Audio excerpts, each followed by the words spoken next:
Hello everyone, my name is Raman and welcome to C Raman Uttara classes. इस session में हम discuss करेंगे रिजर्व बैंक ऑफ इंडिया के important circulars and notification for the month of June 24।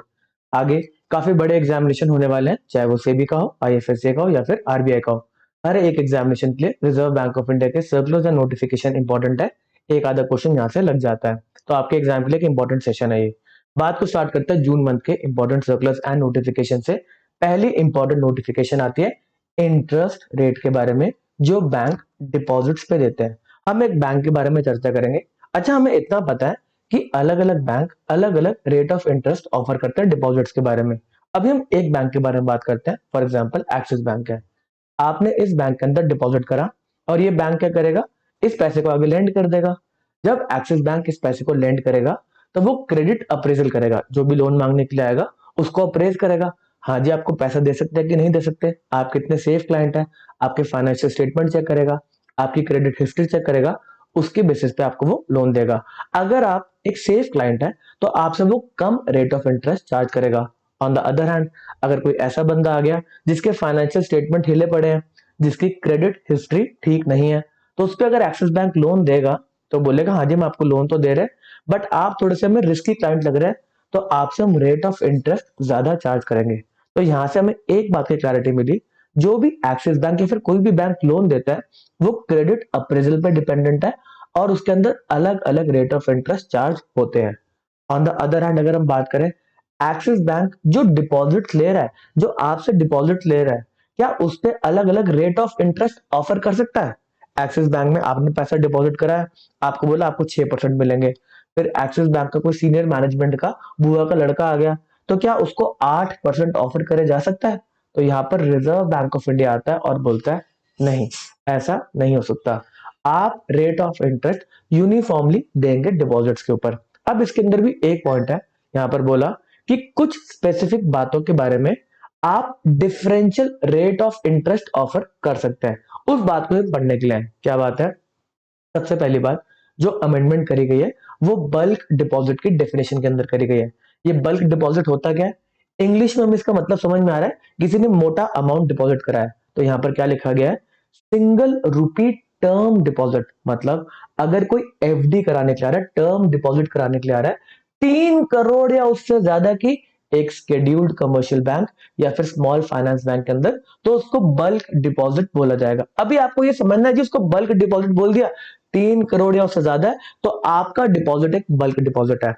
वहीं अगर आप 1 करोड़ या उससे ऊपर डिपॉजिट करते हैं किसी लोकल एरिया बैंक या फिर रीजनल रूरल बैंक के अंदर, आरआरबी के अंदर, तो उसको बल्क डिपॉजिट बोला जाएगा। सर, ये बल्क डिपॉजिट बोलने से क्या फर्क पड़ा?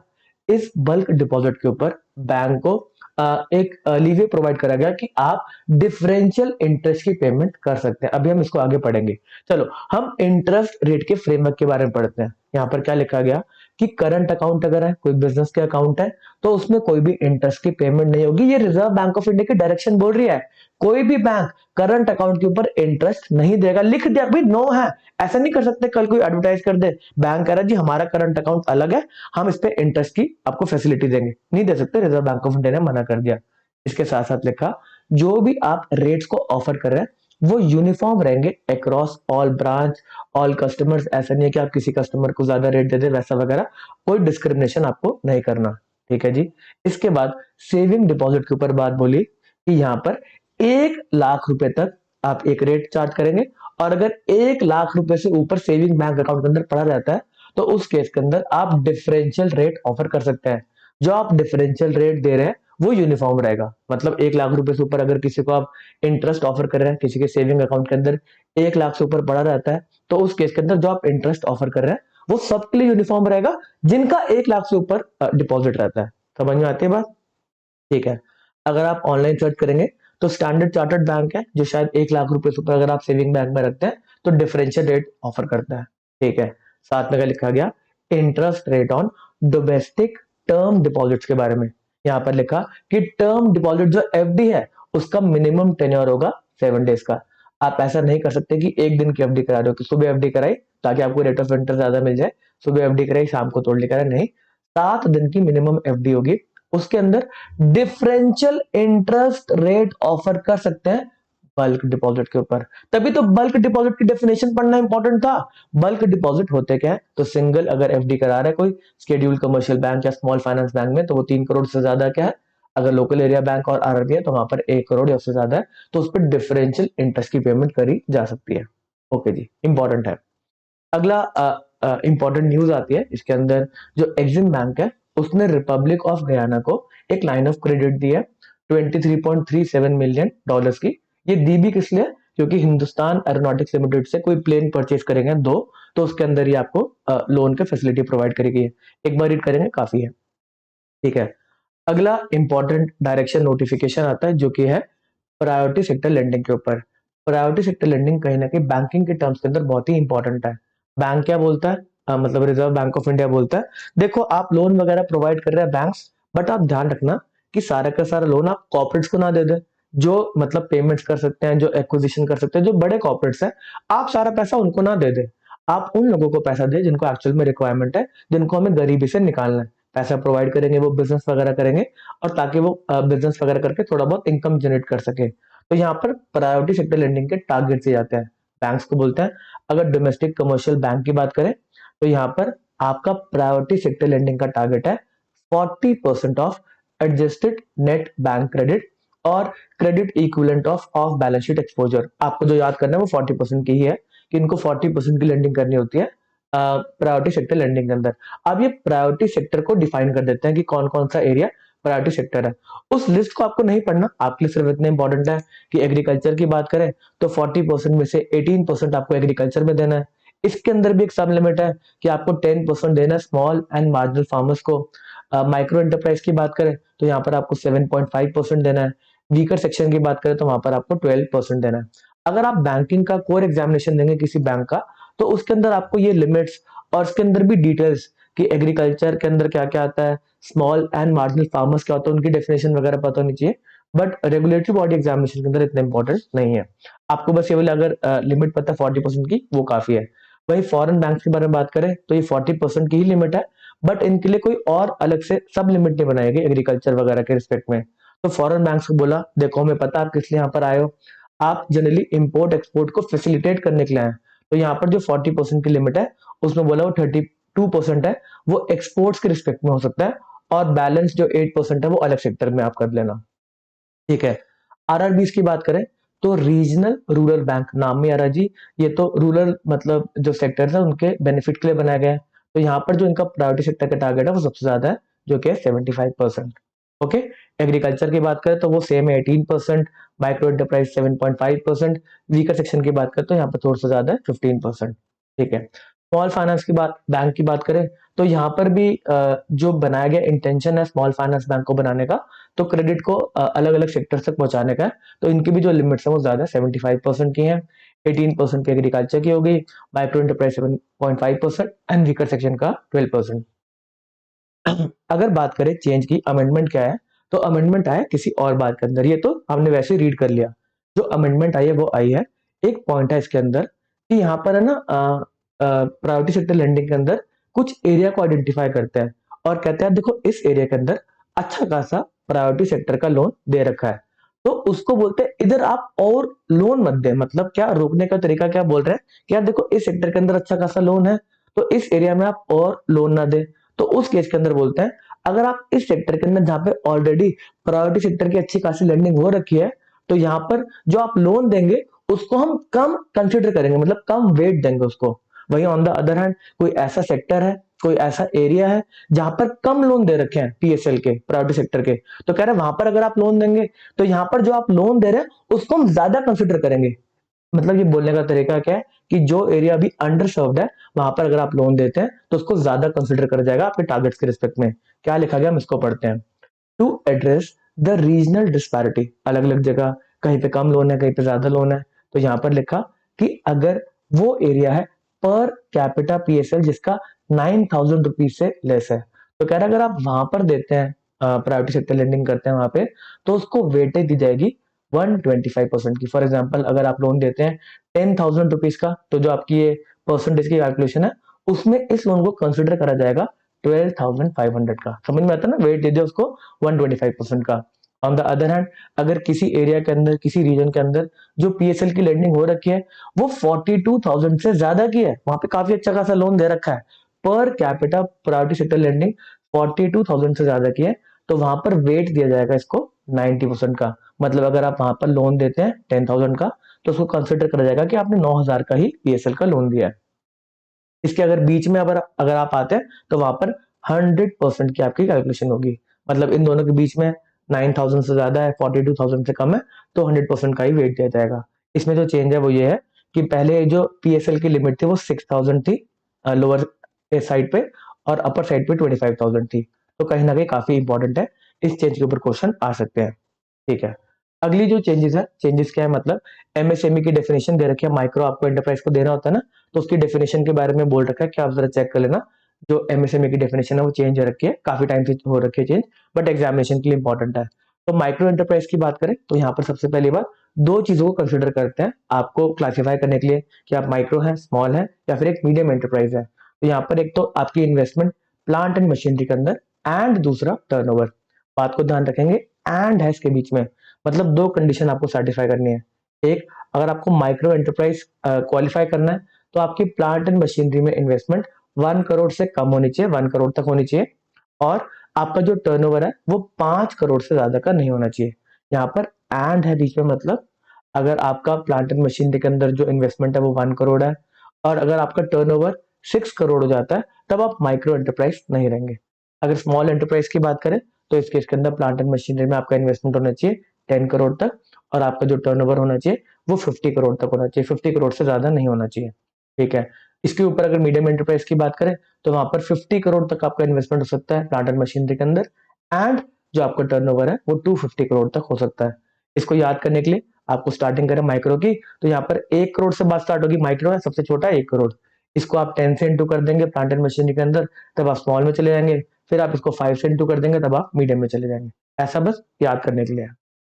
ठीक है, अगला इंपॉर्टेंट न्यूज आती है, रिजर्व बैंक ऑफ इंडिया ने सार्क जो कंट्रीज हैं उनके साथ एक करेंसी स्वैप का फ्रेमवर्क मतलब चालू किया है, अनाउंस करा है।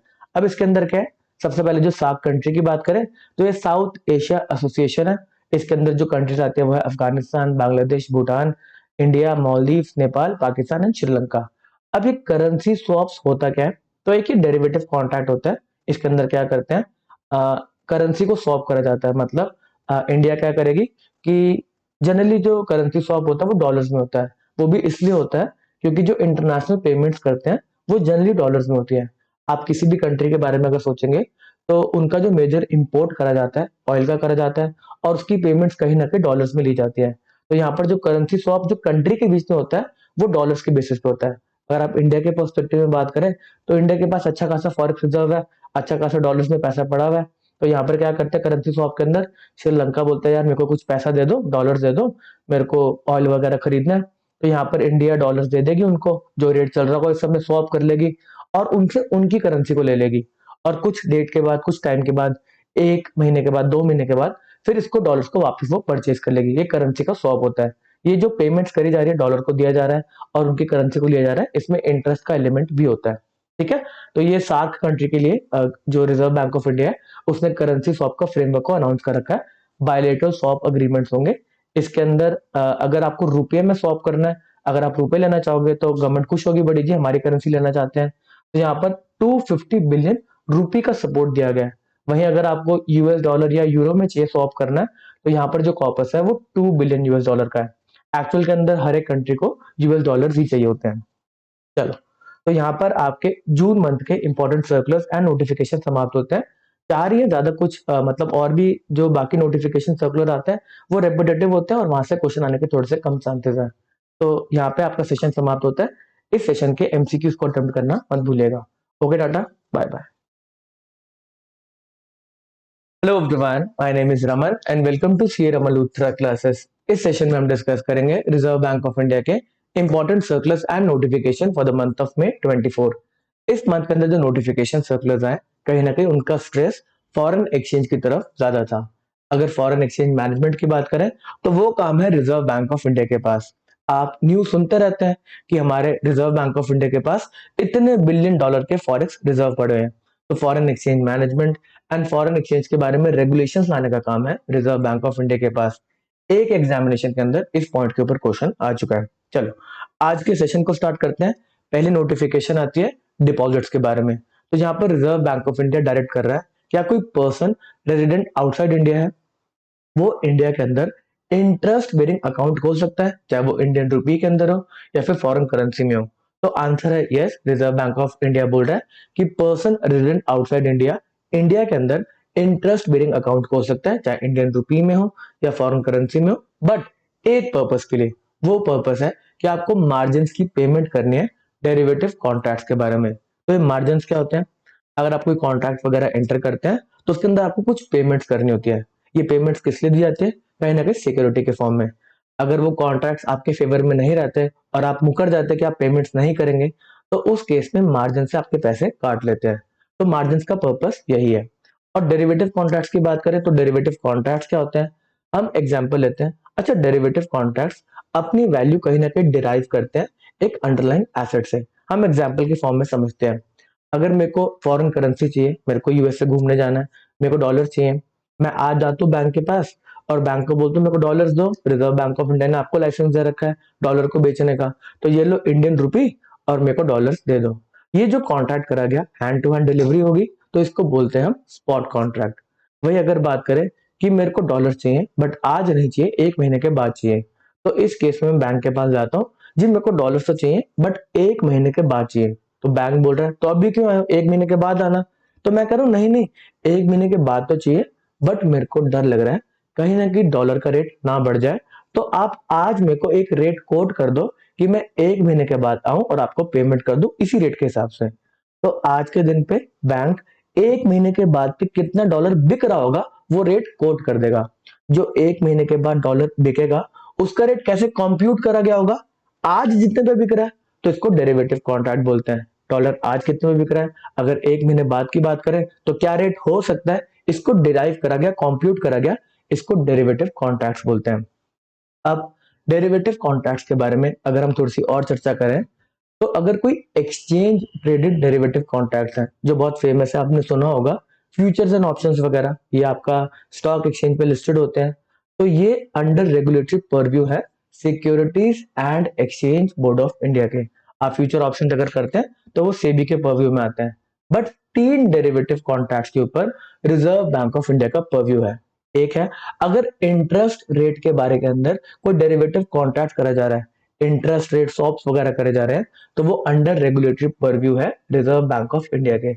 अगर कोई क्रेडिट रिलेटेड डेरिवेटिव कॉन्ट्रैक्ट करे जा रहे हैं, for example credit default swaps. ये क्रेडिट डिफॉल्ट स्वैप्स क्या होते हैं? बैंक्स जब लोन वगैरह देते हैं ना, तो उनको डर लगता है यार हमारा लोन की रिपेमेंट नहीं होगी, तो क्या करते हैं, क्रेडिट डिफॉल्ट स्वैप्स को परचेज कर लेते हैं इंश्योरेंस कंपनी से या फिर किसी और बैंक से। तो यहाँ पर क्रेडिट डिफॉल्ट स्वैप्स, क्रेडिट के रिलेटेड अगर कोई डेरिवेटिव कॉन्ट्रैक्ट हो रहा है तो वो अंडर रेगुलेटरी परव्यू है रिजर्व बैंक ऑफ इंडिया के। साथ ही साथ फॉरेन एक्सचेंज के बारे में। अब फॉरेन एक्सचेंज कहीं ना कहीं एक इंपॉर्टेंट एरिया है। जो फॉरेन एक्सचेंज है वो एक्सचेंज ट्रेडेड भी है, वो स्टॉक एक्सचेंज पे भी लिस्टेड है, और फॉरेन एक्सचेंज के डेरिवेटिव कॉन्ट्रैक्ट आप बैंक के पास जाके भी कर सकते हैं। अगर आप एक्सचेंज ट्रेडेड डेरिवेटिव कॉन्ट्रैक्ट करें तो उसको रेगुलेट करेगा सेबी, और अगर आप किसी बैंक के पास जाके कोई फॉरवर्ड कॉन्ट्रैक्ट वगैरह कर रहे हैं फॉरेन एक्सचेंज को परचेज करने का, तो उसको रेगुलेट करेगा रिजर्व बैंक ऑफ इंडिया। तो यही क्वेश्चन है जी, इंपॉर्टेंट है, आ सकता है। चलो अगली न्यूज आती है। एक पुरानी न्यूज है बट उसके बारे में काफी चर्चा हो चुकी है कि लाइबोर जो है, लंदन इंटरबैंक जो आपका बोरोइंग रेट होता है, तो उसके बारे में बोल रहे हैं कि इसको यूज नहीं करना, इसके अंदर कुछ फ्रॉड्स वगैरह हुए थे। अगर बात करें तो आज के दिन पे किस रेट को यूज करना चाहिए, तो रिजर्व बैंक ऑफ इंडिया ने बोला है कि काफी सारे ऑल्टरनेटिव रेफरेंस रेट है, आप उनको रेफर कर सकते हैं।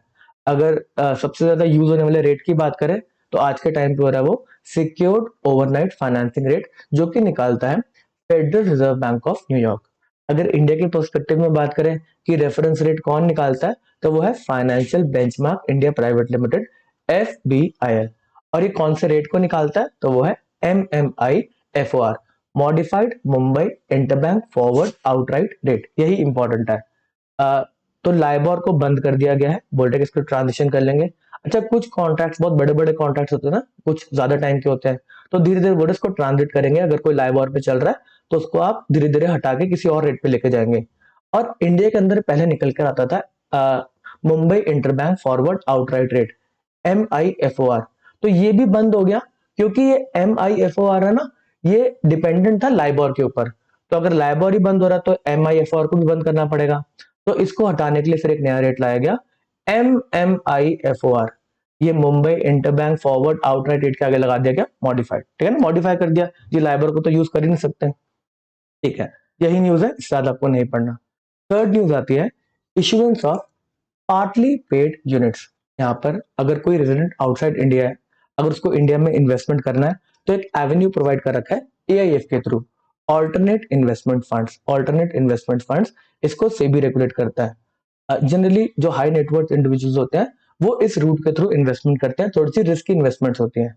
अब ऑल्टरनेट इन्वेस्टमेंट फंड के अंदर यहाँ पे reserve bank of India permit कर रहा है कि पार्टली पेड, अच्छा ये यूनिट्स को इशू करेगा ना, इसको पैसे लेने हैं अगर, तो ये यूनिट्स दे देगा आपको जो भी इन्वेस्टर्स हैं और उनसे पैसे ले लेगा। तो यहाँ पर बोला जा रहा है, रिजर्व बैंक ऑफ इंडिया कह रहा है कि पार्टली पेड यूनिट्स को भी इशू करा जा सकता है, पूरे पैसे नहीं लिए, पार्टली पेड यूनिट्स है आप उनको भी इशू कर सकते हैं। तो इसके रिस्पेक्ट में आपको रिपोर्टिंग वगैरह करनी होती है। अगर हम रिपोर्टिंग की बात करें, अच्छा जो फॉरेन एक्सचेंज का काम है वो तो बैंक के पास ही है, जो पैसे का मूवमेंट होगा वो तो वही करेगा ना जिसको रिजर्व बैंक ऑफ इंडिया ने लाइसेंस दे रखा है। तो ये होता है AD category bank, authorized dealer. अब इसके अंदर भी 3-4 कैटेगरी है, उसको हम डिस्कस करेंगे अभी। चलो, तो यहाँ पर जो न्यूज आई है वो ये है कि अब पार्टली पेड यूनिट्स को इशू कर सकेंगे जो हमारे इन्वेस्टमेंट्स व्हीकल है, ऑल्टरनेट इन्वेस्टमेंट फंड्स है, कोई भी पर्सन रेजिडेंट आउटसाइड इंडिया है। अब इसके बारे में अगर पहले कोई इशू हो रखे हैं, परमिट तो देखो अभी करा गया ना 21 मई को, अगर इससे पहले कोई पार्टली पेड यूनिट्स इशू हो रखे हैं तो उसकी रिपोर्टिंग करनी पड़ेगी कुछ पेमेंट के साथ, फीस वगैरह की पेमेंट के साथ, foreign investment reporting and management system के ऊपर। तो आपको ये पोर्टल का नाम याद होना चाहिए, इस पोर्टल का नाम याद कर लो, और साथ में जो issuance of partly paid units उसको अलाउ कर दिया गया, बस यही आपको याद रखना है। चलो, अगला पॉइंट आता है instruction on money changing activity. अब मनी चेंजिंग एक्टिविटी के अंदर क्या हो रहा है, मेरे को अगर कोई फॉरेन करेंसी परचेज करना है तो मैं जाके बैंक से परचेज कर सकता हूँ। यहाँ पर भी अलग अलग कैटेगरी के लाइसेंस दिए जाते हैं कि कौन सा पर्सन ये मनी चेंजिंग एक्टिविटीज को कर सकता है। अगर सिर्फ मनी चेंजर के बारे में बात करें, जो आप सुनते रहते हैं, जो कनॉट प्लेस में बैठे होते हैं, तो इनको लाइसेंस देते हैं reserve bank of India, FFMC का, जो कि है फुल फ्लेजेड मनी चेंजर्स। तो ये करते क्या है, आप ये अपने पास अपने डॉलर्स वगैरह अलग अलग फॉरेन करेंसी रखते हैं, आप उनको परचेज कर सकते हैं वहां पे जाके। तो इन्हीं के रिस्पेक्ट में एक डायरेक्शन आई है, कह रहे हैं कि आप ज्यादा एक्सपोजर नहीं लेंगे, मतलब आप ज्यादा परचेज करके नहीं रख लेंगे, स्टॉक नहीं कर लेंगे फॉरेन करेंसी को। तो बोला यहाँ पे जो आप नोट्स को परचेज कर रहे हैं क्वार्टरली, कहां से परचेज करेंगे, बैंक से परचेज करेंगे, रिजर्व बैंक ऑफ इंडिया से परचेज करेंगे, या फिर आप कस्टमर से परचेज करेंगे, कह रहे जो भी आप परचेज कर रहे हैं तो इस केस के अंदर आपको उसको बेचना पड़ेगा। कह रहा है आप 75% तो आपको बेचना पड़ेगा, 75% तक। ऐसे आप सिर्फ परचेज करके स्टॉक नहीं कर सकते। तो यहाँ पे क्या लिखा, the value of foreign currency note sold by FFMC non-bank AD category 2 bank to the public for permitted purpose should not be less than 75% of the value of foreign currency purchased। तो ये किस लिए करा जा रहा है कि जो फॉरेन करेंसी एक रीजनेबल लेवल पे आप होल्ड करें, आप ज्यादा होल्ड ना करें, एक्सपोजर बढ़ जाएगा ना, नहीं तो फॉरेन करेंसी के रेट तो चेंज होते रहते हैं। और एक क्वार्टरली बेसिस पे आपको ध्यान रखना है कि जो आप परचेज कर रहे हैं नोट्स को, उसका एटलीस्ट 75% आप बेच दें, ठीक है जी। अगर हम अलग अलग टाइप की कैटेगरी के बैंक की बात करें, डीलर्स की बात करें, तो एक है ऑथराइज डीलर कैटेगरी 1। तो इनको हर एक टाइप की ट्रांजेक्शन के बारे में परमिशन है, चाहे वो करंट अकाउंट ट्रांजेक्शन है या कैपिटल अकाउंट की ट्रांजेक्शन है। करंट अकाउंट ट्रांजेक्शन की बात करें, कोई ट्रेड वगैरह हो रहा है, इंपोर्ट एक्सपोर्ट। कैपिटल अकाउंट की बात करें, कोई बड़े ट्रांजेक्शन हो रहे हैं, लोन वगैरह के ट्रांजेक्शन हो रहे हैं, तो वो ऑथराइज डीलर कैटेगरी 1 बैंक कर सकता है। जनरली ये बैंक ही होते हैं, बड़े बड़े बैंक होते हैं। फिर आता है ऑथराइज डीलर कैटेगरी 2 बैंक। तो बोला जी आपके पास सारे के सारे ट्रांजेक्शन करने की परमिशन नहीं है, तो यहाँ पर non trade current account transaction आप कर सकते हैं। कोई रेमिटेंस वगैरह है तो कह रहे हैं वो आप कर सकते हैं। साथ ही साथ जो फुल फ्लेजेड मनी चेंजर का काम है वो भी आप कर सकते हैं, आप करेंसी को भी खरीद बेच सकते हैं।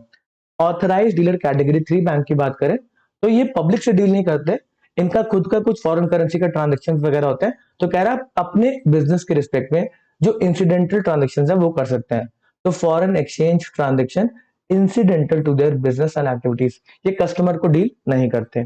वहीं अगर फुल फ्लेजेड मनी चेंजर की बात करें तो ये सिर्फ परचेज और सेल करेंगे फॉरेन करेंसी की, वो भी स्पेसिफिकली ट्रैवल कर रहे हैं अब्रॉड वगैरह, उसके लिए काम करेंगे। तो ये 4 ही इंपॉर्टेंट नोटिफिकेशन थी, मेरे के अंदर ज्यादा कुछ आया नहीं है। इस सेशन को हम यहीं पे समाप्त करेंगे। इस सेशन के एमसीक्यूज को अटेम्प्ट करना मत भूलेगा। Okay, tata, bye bye. Hello everyone, welcome to सीरा मल्होत्रा क्लासेस। इस सेशन में हम डिस्कस करेंगे रिजर्व बैंक ऑफ इंडिया के important circulars and notification for the month of April 24। चलिए चलते हैं पहले इंपॉर्टेंट नोटिफिकेशन की तरफ, जो है की फैक्ट स्टेटमेंट के बारे में। रिजर्व बैंक ऑफ इंडिया बोलता है अपने बैंक्स को, देखो आप लोन्स एंड एडवांसेस दे रहे हो, तो आपका ये कर्तव्य है कि आप सारी की सारे इंपॉर्टेंट बातों को डिस्क्लोज करें। तो रिजर्व बैंक ऑफ इंडिया बोलता है कि आपको की फैक्ट स्टेटमेंट देना है, जिसके अंदर सारे इंपॉर्टेंट पॉइंट जो डिटर्मिनिस्टिक फैक्ट्स हैं उनको आपको डिस्क्लोज करना है। साथ ही साथ यहाँ पर एक और इंपॉर्टेंट बात बोली गई है, जो कि है एनुअल परसेंटेज रेट के बारे में। अगर आपको लोन वगैरह दे रहे हैं, उसमें सबसे इंपॉर्टेंट रेट जो आपको लगता है वो है इंटरेस्ट रेट, कि भाई इंटरेस्ट रेट के बारे में एकदम क्लैरिटी होनी चाहिए, किस तरीके से इंटरेस्ट की कैलकुलेशन होगी वगैरह, वो सारी बातें होनी चाहिए। यहाँ पर रिजर्व बैंक ऑफ इंडिया बोलता है कि इंटरेस्ट रेट तो इंपॉर्टेंट है ही है, बट हम बोल रहे हैं आपको एक और रेट डिस्क्लोज करने के लिए, जो कि है एनुअल परसेंटेज रेट। ये एनुअल परसेंटेज रेट क्या है, तो इसके अंदर इंटरेस्ट रेट आता है, साथ में जो अदर चार्जेस हैं उसको आप डालते हैं उस लोन के अंदर लगाते हैं, उस सबको मिला के एक रेट निकाला जाएगा, जिसको बोला जाएगा एनुअल परसेंटेज रेट। ये इफेक्टिव रेट है जो एक बैंक आपसे चार्ज करता है जब आपको वो लोन देता है। चलो पढ़ते हैं। अच्छा, की फैक्ट स्टेटमेंट का जो रिक्वायरमेंट है वो रिटेल लोन के ऊपर है एंड एमएसएमई टर्म लोन के ऊपर है। रिटेल लोन की बात करें तो जो कार लोन है, आपका हाउसिंग लोन है, ये सारे के सारे रिटेल प्रोडक्ट्स हैं। साथ ही साथ एमएसएमई की टर्म लोन, अब टर्म लोन का हमें मतलब पता है कि यार ये ओडीसीसी वाले प्रोडक्ट्स नहीं, आपका जो टर्म लेंडिंग होगी 2 साल की है, 3 साल की है, उन टाइप के लोन के ऊपर ये की फैक्ट स्टेटमेंट का रिक्वायरमेंट है। चलो पढ़ते हैं क्या लिखा गया। ये किसके ऊपर अप्लाई करता है की फैक्ट स्टेटमेंट का रिक्वायरमेंट, तो सारे के सारे कमर्शियल बैंक, चाहे वो स्मॉल फाइनेंस बैंक हो, लोकल एरिया बैंक हो, आरआरबीज हो, कोऑपरेटिव बैंक हो, उन सबके ऊपर ये अप्लाई करता है। हाउसिंग फाइनेंस कंपनी हो, सबके ऊपर एक की फैक्ट स्टेटमेंट अप्लाई करता है। यहाँ पर क्या लिखा गया कि आपको की फैक्ट स्टेटमेंट देना है, उसके साथ साथ आपको डिस्क्लोज करना है एनुअल परसेंटेज रेट को। ये किसके बारे में है, रिटेल प्रोडक्ट्स है या फिर एमएसएमई का टर्म लोन है। चलो, की फैक्ट स्टेटमेंट होता क्या है, कोई लोन एग्रीमेंट है ये, जिसके अंदर सिग्निफिकेंट एंड जो डिटर्मिनिस्टिक फैक्ट्स हैं एक लोन के बारे में, उसका आपको इन्फॉर्मेशन देना है, ताकि एक इन्फॉर्म्ड फाइनेंशियल डिसीजन ले सके जो भी आपसे लोन लेने के लिए है। Okay okay okay. Annual percentage rate की बात करें तो ये एनुअल कॉस्ट ऑफ क्रेडिट बताता है, जिसके अंदर इंटरेस्ट रेट तो आएगा ही आएगा, साथ ही साथ जो सारे चार्जेस है उनको इंक्लूड करके एक इफेक्टिव रेट बताया जाएगा, आपको बताएंगे, डिस्क्लोज करेंगे। जी इंटरेस्ट रेट तो है हमारा 8%, बट थोड़े बहुत चार्जेस हैं जिसको मिला के अगर इफेक्टिव रेट आपको बताया ना, एनुअल परसेंटेज रेट बताए, तो वो 9% के आसपास आता है। तो आपके पास क्लैरिटी होनी चाहिए, आपको थोड़ी सी और क्लैरिटी मिलेगी कि यार इफेक्टिवली मेरे से कितना पैसा चार्ज करा जा रहा है। ठीक है जी, यही इंपॉर्टेंट बात थी। अगली न्यूज आती है अपॉइंटमेंट के बारे में। आरबीआई के डिप्टी गवर्नर को रीअपॉइंट करा गया, जो कि है टी रविशंकर, बस आपको ये याद करना है। ओके, नेक्स्ट न्यूज है मास्टर डायरेक्शन के बारे में, जो कि है एसेट रिकंस्ट्रक्शन कंपनी के बारे में। अब इसके अंदर जो एग्जैक्ट अमेंडमेंट्स हैं या फिर जो भी डायरेक्शन है वो तो बहुत ज्यादा हो जाती है, बट आपके एग्जामिनेशन की अगर मैं बात करूं तो आपको पता होना चाहिए कि एसेट रिकंस्ट्रक्शन कंपनी को क्यों बनाया जाता है, और इसके अंदर जो एलिजिबिलिटी क्राइटेरिया वो क्या है, जो नेटवर्थ का रिक्वायरमेंट है। सबसे पहली बात, एसेट रिकंस्ट्रक्शन कंपनी को बनाया जाता है जो बैंक्स हैं उनके बैड लोन को परचेज करने के लिए। ये एसेट रिकंस्ट्रक्शन कंपनी जो एनपीएस वगैरह है उनको परचेज करेगी और फिर उनको रिकवर करने का काम करेगी। अगर आपको एक एसेट रिकंस्ट्रक्शन कंपनी को बनाना है तो आपके पास मिनिमम नेट ओन फंड होने चाहिए 300 करोड़ रुपीस के। ये इंपॉर्टेंट है, एग्जामिनेशन में एक क्वेश्चन आ चुका है। ठीक है, अगली न्यूज आती है limit for investment in debt and sale of credit default swaps by foreign portfolio investments, जो इन्वेस्टर्स होते हैं। अब जो गवर्नमेंट की सिक्योरिटीज है, क्या फॉरेन पोर्टफोलियो इन्वेस्टर्स उसमें इन्वेस्ट कर सकते हैं? तो गवर्नमेंट कह रही है हाँ जी आप कर सकते हैं, बट हम आपको एक लिमिट दे रहे हैं, इससे ज्यादा नहीं। जो गवर्नमेंट की सिक्योरिटीज है उसमें 6% इन्वेस्टमेंट हो सकता है। जो टोटल आउटस्टैंडिंग का अमाउंट है सिक्योरिटीज का, उसका 6% तक फॉरेन पोर्टफोलियो इन्वेस्टर्स इन्वेस्ट कर सकते हैं। वहीं अगर स्टेट गवर्नमेंट की सिक्योरिटीज की बात करें तो वहां पर ये लिमिट है 2% की। साथ ही साथ जो कॉर्पोरेट बॉन्ड्स है उसके अंदर ये लिमिट है 15% की। हमें इतनी बात तो समझ में आती है कि इन्वेस्टमेंट के ऊपर जो आप डेट के अंदर इन्वेस्ट कर रहे हैं फॉरेन पोर्टफोलियो इन्वेस्टर्स, उसके ऊपर एक लिमिट लगा दी। अब ये क्रेडिट डिफॉल्ट स्वैप का सेल क्या है? देखो, सबसे पहले क्रेडिट डिफॉल्ट स्वैप की अगर बात करें तो यहाँ पर एक अग्रीमेंट करा जाता है। अगर मैं बैंक हूँ, मैंने बड़े सारे लोन दे रखे हैं, मेरे को लगता है यार मैंने इतने सारे लोन दे रखे हैं, इसमें से काफी सारे लोग हैं ना डिफॉल्ट कर देंगे। तो एज अ बैंक मैं अपने आप को सेव करने के लिए क्या करता हूँ, मैं दूसरे इंस्टीट्यूशन के पास जाता हूँ और बोलता हूँ देखो मेरे पास पोर्टफोलियो है 1000 करोड़ रुपीस की, मेरे को लगता है इसमें कुछ डिफॉल्ट हो सकते हैं, तो मैं एक क्रेडिट डिफॉल्ट स्वैप को परचेज करना चाहता हूँ। अगर यहाँ पे कोई लॉसेस होते हैं मेरे को, तो ये क्रेडिट डिफॉल्ट स्वैप जो अग्रीमेंट हो रहा है उससे मैं उन लॉसेस को रिकवर कर लूंगा। तो क्रेडिट डिफॉल्ट स्वैप के अंदर डेरिवेटिव कॉन्ट्रैक्ट है जो आपकी एक जो क्रेडिट की पोर्टफोलियो है उसके ऊपर कॉन्ट्रैक्ट करे जाते हैं। अब अगर बैंक्स परचेज कर रहे हैं तो कोई फाइनेंशियल इंस्टीट्यूशन उस क्रेडिट डिफॉल्ट स्वैप को बेच रहा होगा। तो यहाँ पर बोला जो फॉरेन पोर्टफोलियो इन्वेस्टर्स हैं वो क्रेडिट डिफॉल्ट स्वैप को बेच सकते हैं, बट उसके ऊपर भी एक लिमिट लगाई गई। क्या लिमिट लगाई गई? कि जो भी कॉर्पोरेट बॉन्ड्स आउटस्टैंडिंग है उसके 5% तक, जो टोटल कॉर्पोरेट बॉन्ड्स जो आउटस्टैंडिंग है उसके 5% तक ये क्रेडिट डिफॉल्ट स्वैप्स को सेल कर सकते हैं। अब फॉरेन पोर्टफोलियो इन्वेस्टर जो सेल कर रहा है तो वो कुछ प्रीमियम वगैरह चार्ज करेगा, क्योंकि वो रिस्क ले रहा है ना। अगर ये यहाँ पे लॉसेस होते हैं, यहाँ पर जो बॉन्ड्स हैं वो फेल हो जाते हैं, तो उस केस के अंदर फॉरेन पोर्टफोलियो इन्वेस्टर्स को पेमेंट्स करनी पड़ेंगी। ठीक है, क्रेडिट डिफॉल्ट स्वैप्स की बात करें तो उसको रेगुलेट करने का काम है रिजर्व बैंक ऑफ इंडिया के पास। अगली इंपॉर्टेंट न्यूज आती है जो कि है कन्वर्जन के बारे में, ट्रांजिशन के बारे में। जो स्मॉल फाइनेंस बैंक है उनको बोला गया कि आप यूनिवर्सल बैंक में ट्रांजिट कर सकते हैं। अब ये क्यों करा जा रहा है? देखो, स्मॉल फाइनेंस बैंक है ना, उसके नाम के अंदर स्मॉल लिखना जरूरी है। आपने बड़े सारे स्मॉल फाइनेंस बैंक के बारे में सुना होगा, एयू स्मॉल फाइनेंस बैंक। तो कहीं ना कहीं लोगों को लगता है यार छोटे बैंक है, फेल हो सकते हैं, तो नाम की वजह से थोड़ा सा दिक्कत आता है। तो यहाँ पर बोला स्मॉल फाइनेंस बैंक, आप यूनिवर्सल बैंक भी बन सकते हैं, बट यहाँ पर रिक्वायरमेंट देखी जाएगी। जो स्मॉल फाइनेंस बैंक है उसको लाइसेंस थोड़ा इजीली मिल जाता है। तो बोला आपको यूनिवर्सल बैंक बनना है तो हम कुछ कंडीशन डाल रहे हैं, वो अगर कंडीशन फुलफिल हो रही है तो आप अप्लाई कर सकते हैं एक यूनिवर्सल बैंक के लाइसेंस के लिए। सबसे पहली बात आती है, आपका सेटिस्फैक्ट्री ट्रैक रिकॉर्ड होना चाहिए मिनिमम 5 इयर्स का। उसके बाद आप लिस्टेड होने चाहिए रिकॉग्नाइज्ड स्टॉक एक्सचेंज के ऊपर। साथ में मिनिमम नेटवर्थ का रिक्वायरमेंट है 1000 करोड़ रुपीस का। और आपने जो स्मॉल फाइनेंस बैंक के ऊपर कैपिटल मतलब सीआर होता है ना, कैपिटल एडिक्वेसी रेशियो, आपने वो मेंटेन करके रखी हो, वहां पे कोई डिफॉल्ट ना हो। उसके साथ साथ आप प्रॉफिटेबल हो लास्ट 2 फाइनेंशियल ईयर से।